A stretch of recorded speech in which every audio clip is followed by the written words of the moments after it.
Okay, so this is what we were doing last time. We're doing a problem, and I think we stopped at this point at part 4, where we wanted to find the velocity of the ball just before it hits the ground, right? Before we continue with this, is there any question from the quiz? No, sir. Okay, so from both of you, no questions for the quiz? No, sir, no questions. Okay, all right. Okay, so let's continue this problem. We're doing a problem, and again, I'll quickly restate the problem. We had a man. He was standing on a cliff, and he was launched from the top of this cliff. The height of the cliff was given as 100 meters. Oh, the velocity with which he's launched is 20 meters per second in the upwards direction. Air resistance was negligible. First, we computed the time taken to reach a maximum height that this person can, the time for that, and then we computed that maximum height as well. In part 2, you can see, so we computed it for 2 cases, from top of the cliff and the maximum height from the ground. So this height and this height, right? Both of these heights we computed, and then we also found the time it would take for this person to reach the cliff, top of the cliff again. So as he goes from the top of the cliff, as he goes to the maximum height, and then he'll come back, drop down. He'll drop down, he'll cross that path of the cliff, and then it will go more further. So the time taken from the cliff to reach a maximum height multiplied by 2, as in from the maximum height to back to the cliff. So the time would be same. So you would just add the 2 or multiply them, multiply the time taken by 2. And that's how we computed this thing. Now we wanted to compute the velocity just before he hits the ground. As soon as he's about to hit the ground, what is his speed is what we want to compute.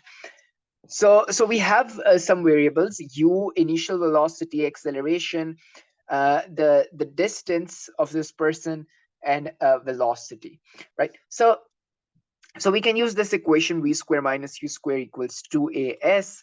Here in this problem statement, the initial velocity is 20. So I'll write those down. So it was the velocity with which he's launched, right? The acceleration is so just before he hits the ground. So it would be minus 9.8 meters per second squared, and the displacement he'll cover. Again, why am I taking these negative signs? Because before, everything that we have taken for upwards, we have taken it positive, right? How come? It's because I chose my u to be plus 20, and u is the velocity that with which he's launched, and he's launched in the upwards direction. So u is taken to be plus 20, which means I have defined a coordinate system, and so acceleration is minus 9.8.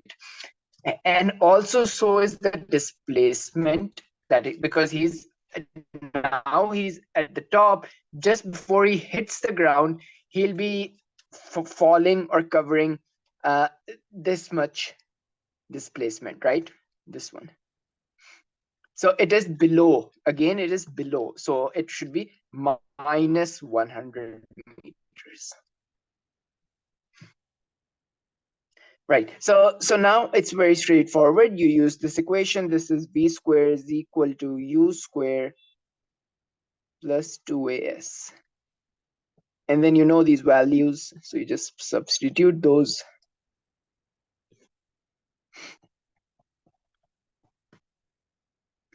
There's a negative sign with this one. And this gives you a velocity squared, and then you take the square root of that to get your velocity as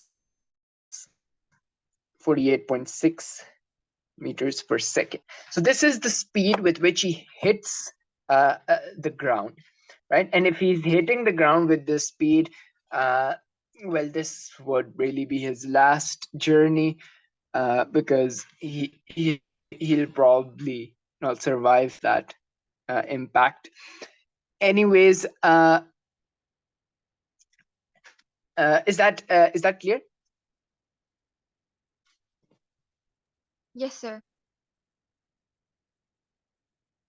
Okay. So finally, let's do this thing. Let's compute the time of flight of this entire journey. So what would be the time of flight? The time starting as he was just launched up until the point that he's still in the air and just before he hits the ground.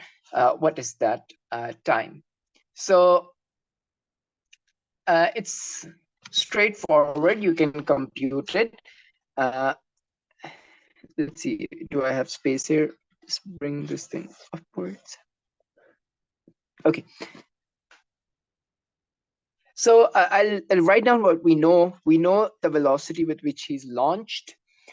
We know the acceleration that is constantly acting on him. We know the displacement for its time of flight, as in for this flight is again we'll choose minus 100 meters because he's coming down. So these variables are enough to compute the time of flight, because we can use so we want t, right? So we can use s is equal to u t plus half at squared, and then you just have to factor t out. You would really get an equation that looks minus 100, so 20 t plus half times 90 squared. So that is half times 9.8 is 4.9, but it's a minus sign, right? With a line, it's 4.9. Factor this t out, and you'd get t is equal to 7.0 seconds. You'll get, of course, it's a second order equation, t squared. So you'd get two values for t, right? T1 and T2. The second value that you would get is minus 2.19 seconds, but this carries a negative signature with it.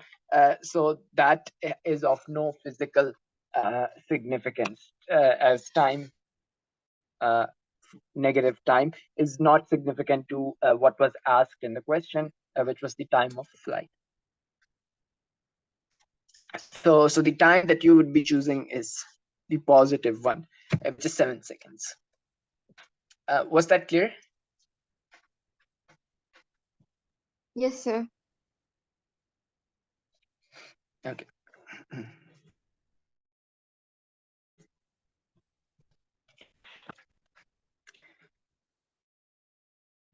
Okay, let's do our example before we move on to the graphs.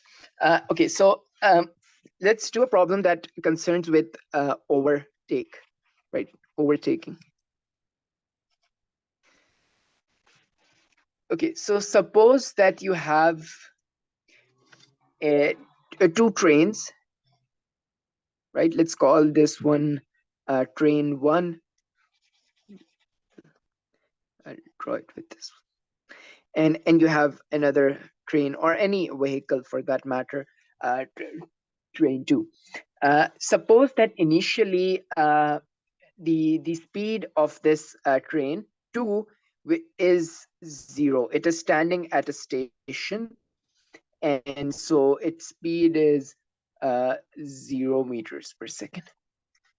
And this train 1 is moving already. So it's if I do something like this, it's moving like this. At this point, it crosses this path, and then it continues to move forward. So the velocity with which this one is moving forward is 10 meters per second, and the other train is just at rest. So just as this train 1 passes train 2 starts to accelerate and starts to move.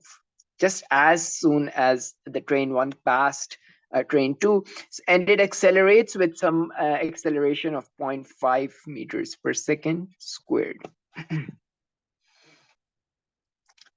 Okay, now both these trains are moving in this direction.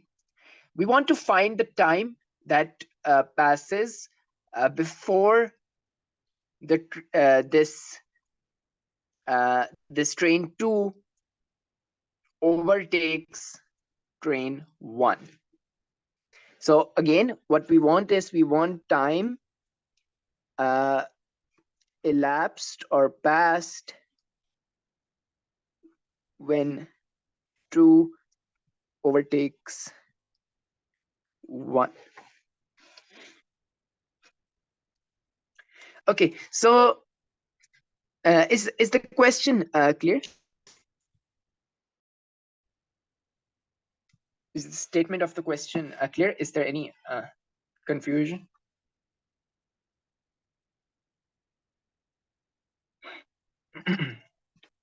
It's clear? Yes, sir. The statement of the question is clear, right? Okay. So, right. So what we want is we want this the time when overtaking happens. So when it overtakes, it crosses this. Well, we can frame this as when overtake happens, both the objects will have covered exactly the same amount of displacement, right? So of course, considering that at one instant they were just together like this, and after this, after some time passes, train 2 overtakes train 1, and when the overtake happens, both of these trains must have had traveled the same displacements. Their displacements should be exactly the same. So that's when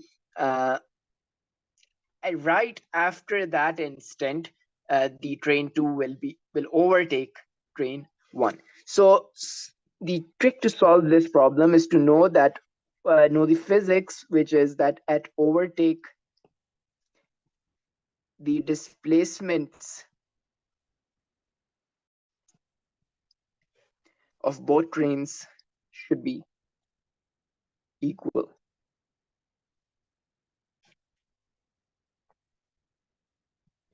Right? So okay, so now here is the trick. This speed, this velocity is constant. So it's moving with train 1 is moving with 10 meters per second at a constant velocity, while the second train, I told you that it was initially 0, but then it accelerates with this thing, 0.5 meters per second squared. So well, having established this thing that at overtaking their displacements should be same, so I can write displacement of 1 is equal to displacement of 2. That's well and good, but now the question comes, what do I substitute for these two displacements, S1 and S2? Well, we'll of course we'll be using one of the equations of motion, because that's what's happening here. And the equation of motion, or which equation of motion would be suitable for which train. So suppose if I talk about train 1, I have to pick and choose the equation that would satisfy or that will work for train 1. The hint is that train 1 is constant velocity while train 2 has some acceleration. So what displacement can I pick for train 1? Well, you can of course you can go ahead and say it is ut plus half at squared for train 1, but because acceleration is 0, this term vanishes. This is for S1, so it is just u times t, right? And then we know that this S1 is just u, which is 10, and then we have t, right? This is for the train 1. Now, what about for train 2? I can go ahead and use the same equation and say ut plus half at squared. But this time, this term, second term, cannot cancel because nothing is 0 in this one. The second train is accelerating with 0.5 meters per second squared. But the first term vanishes. Why? Because I said that initially its speed is 0. So this one will just go away. And you're left with S2 is equal to half times half, which is 1 by 4 t squared, right? Which is just 0.25 t squared. Now let's use this thing. At overtake, this happens. So S1 is equal to S2. S1 was 10 t from here, and S2 is from here 0.25 t squared. So we have this t would cancel with this squared, so we're just left with 10 equals 0.25 t. If you divide 10 by 0.25, what do you get?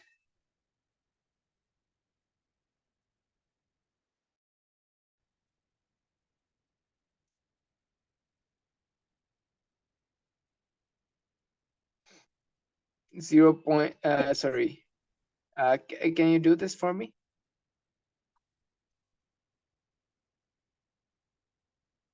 So 10, it's 40, right? Because 10 divided by 1 by 4 this comes up, so this is 40.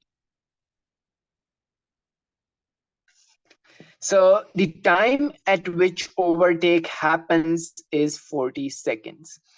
Okay, so there is oh, apparently we had space down there. Anyways, but there is one problem in this solution, and that is you would normally expect this to give you a t equals 0 as well. Of course, it gives you t equals 40. That's well and good. That's after some time when the overtake happens. But you would expect a t equals 0 for overtake time as well. Can you take a guess why? Should you expect that you should get a t equals 0 as well?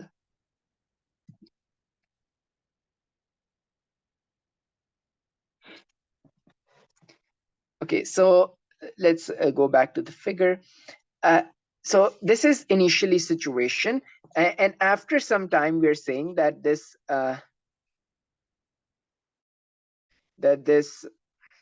so well, let's just move this.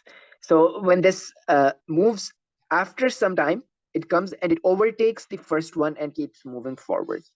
But initially also you can see when they started their journey at time t equals 0, they had overtaking, they had or you could say that their displacements were all exactly equal. And so you had set S1 equals S2. So this should give you any solution that you get from this should account for this initial time overtake time, which is t equals 0. And then after some time when the overtake again happens, that time is what we got as 40 seconds. So this 40 seconds is well and good, but where is t equals 0? Why did I not get t equals 0 from here? Because what I did is I canceled this 1t with this squared. But that's not how we do it, right? What we do is you can rewrite this as 0.25 t squared, and bring the other side to the other side, which would be minus 10 t, and this would be equal to 0. Now you just factor t out, so t is equal t times 0.25 t minus 10 is equal to 0. Now you see one solution is this part is 0 and the other one is this part is 0. So you see you get t equals 0 and you get 0.25 t minus 10 equals 0. This one gave you the result t equals 40. And so you have both the time intervals. Okay, so was that clear?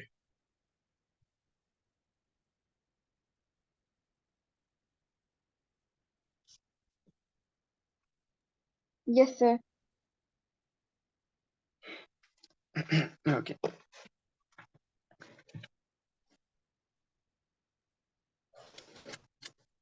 So let's start the topic of graphs, really, and then we'll start with different types of graphs.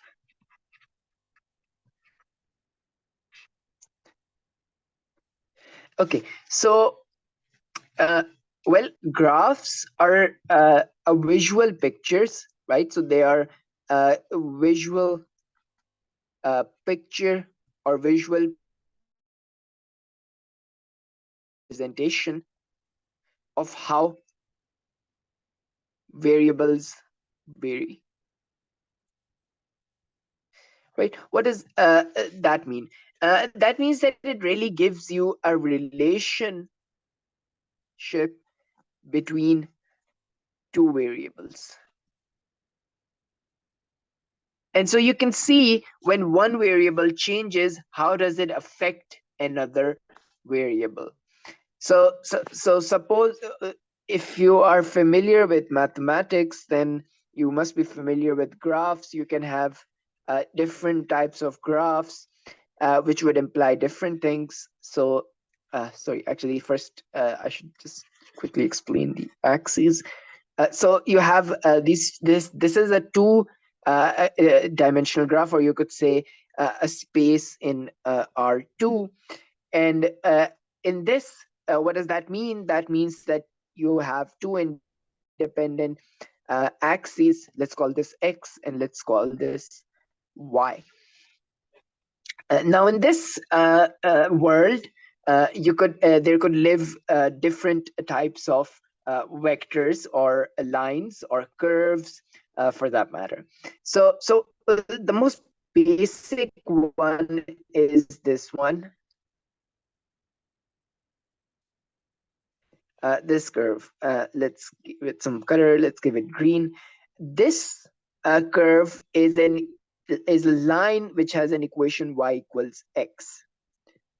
What does that mean? That means that for every value of x, the same value of y corresponds to a point. So if the x was 1 here, y is 1 here. If at this point x was 2, then at this point y is 2. And so on, right? Then you could have multiple other lines as well. For example, you could have a curve that looks like this. You could have something that is going downwards as well, something like that, and a lot of other shapes. We'll assign some of these shapes to our physical quantity related graphs, such as displacement, time, velocity, time graphs, right? And then we'll understand in more detail the dynamical behavior of all of these lines or curves. So let's start with a displacement time graph. So again, you can see from the wording itself, we have displacement and time. Both are two separate quantities. which means that this graph will be in R2 as well. So on one axis, you would have time, and on the other one, you would have displacement. So displacement time graphs gives you a relation between the displacement S and the time covered, taken to cover that displacement. Okay, so a displacement time graph might look something like this. Usually on the horizontal axis, we pick time, and on the vertical axis, we pick displacement. When you do, there's another branch of physics called special relativity or relativistic mechanics. That's when these two coordinates switch places. Anyways, let's start with this. Okay, so let's choose a very basic graph, a straight line graph, or even better, let's pick something that is a straight line from here. Okay, what can we tell about this line? If you look at this line, suppose at this point the displacement was 10. You see that at every second of time that passes, 1, 2, 3, 4, whatever it is, the value for S remains fixed, which means that physically what's happening is that the object is not moving at all, right? That's the only way in which I can make sure that the displacement covered by that object is 0, or the distance traveled by that object is 0, right? So in this case, the velocity is 0. Now, how did I get that velocity in the first place? I know what is velocity. Velocity V is displacement per unit time. If I look at this graph, on the y-axis, I have this S. On the x-axis, I have T. Again, if you're familiar with your mathematics, you would know that there's something called the gradient of the line, which is usually represented with M, and it is given by change in Y by change in X, right? Which means Y2 minus Y1 over X2 minus X1. For this graph, what is on Y and what is on X? For this graph, on Y, we have S, so it is change in S, divided by on X, we have time, so change in time, which is just velocity. So that's why the gradient of a displacement time graph is velocity. In this case, it was 0 because you see that you pick any point on this line, suppose this one and then this one. For both of them, the value for Y is equal or same. So Y2 minus Y1, because both Y's are same, would just give you 0, and the velocity would be 0. Now, this is, one example. Let's look at another example where I have, this is time, this is displacement, and suppose I have a graph that looks like this. Okay, so what is happening in this one? The line is increasing at a constant rate, but there is an increase, right? So at this point, there was a 0 displacement at 0 seconds. Suppose at this point, there is some displacement, let's say S1, and some time corresponding to that displacement T1. After some time, there is another point which corresponds to some S2. And likewise on T, it corresponds to some T2.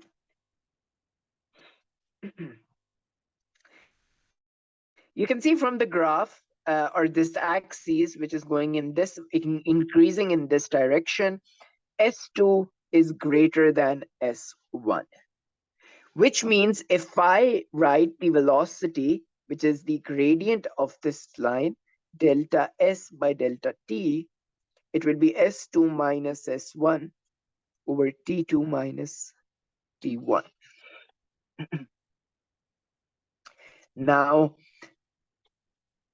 so this is the velocity, but S2 is greater than S1. So this will always give you a result greater than 0, or a positive result, always. Why? Because you might argue that what about T? Well, T2 minus T1 is always positive, because T2 is a further time and T1 is a previous time, right? So it cannot be that the previous time was more and the further time was less. That cannot happen. So this is the constant gradient graph for displacement versus time, and this is the velocity for it. Okay, so any questions so far? No, sir. Okay, all right.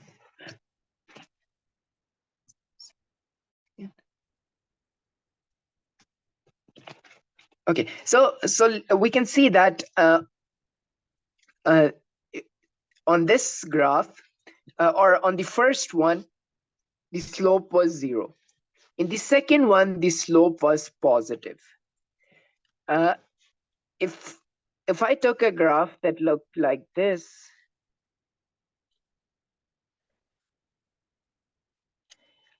at this point you would have some S,